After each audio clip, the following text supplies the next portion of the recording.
ఇక్కడ గ్యాస్ ని ఎవరు తెప్పిస్తలేరు, దేనికి వస్తలేదు, ఎందుకు తెప్పిస్తలేదు? ఏపీకి మస్తు గ్యాస్ పోతుంది, తెలంగాణ ఏపీకి మస్తు గ్యాస్ పోతుంది, కానీ ఇక్కడ తెలంగాణ రాష్ట్రానికి అసలు గ్యాస్ వస్తలేదు.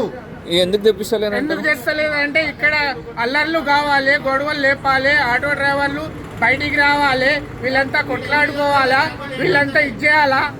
ఇప్పుడు ఏంటంటే మొత్తం గడబడి లేపాలా, కావాలని గ్యాస్ కావాలని, ఇది అంతా మొత్తం కావాలని చేస్తున్నది. ఇది గ్యాస్ అనేది ఏంటో ఒక దగ్గర దొరికితే 57 రూపాయలు ఉన్న గ్యాస్కి 95 రూపాయలు అమ్ముతుండ్రు.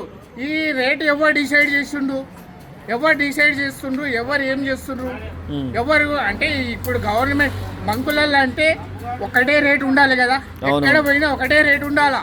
అలాంటిది ఒక దగ్గర 95 ఉంటే ఒక దగ్గర 87, ఒక దగ్గర 80, ఒక దగ్గర 93. ఏమని అంటే 100 రూపాయలు కూడా అవుతాయి భయ్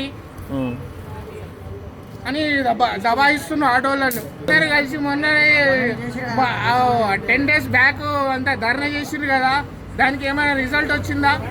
2 రోజులు ధర్నా చేసేటాలకి ఏమైనా రిజల్ట్ గవర్నమెంట్ నుంచి ఏమైనా రిజల్ట్ వచ్చిందా?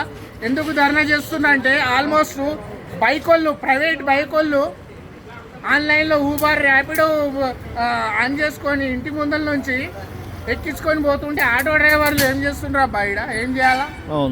ఏం చేయాలా చెప్పండి. దాని గురించి మాట్లాడుతుంటే ఎవడొక రెస్పాన్స్ ఇవ్వలే. 3 రోజుల దాకా మేము ఆటోలు చేయలే.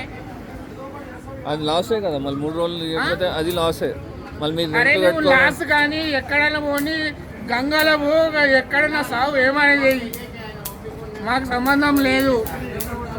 మేము అంతే, మా పని ఇంతే, మేము అట్లే చేస్తాము, మేము ఇట్లే ఉంటాము.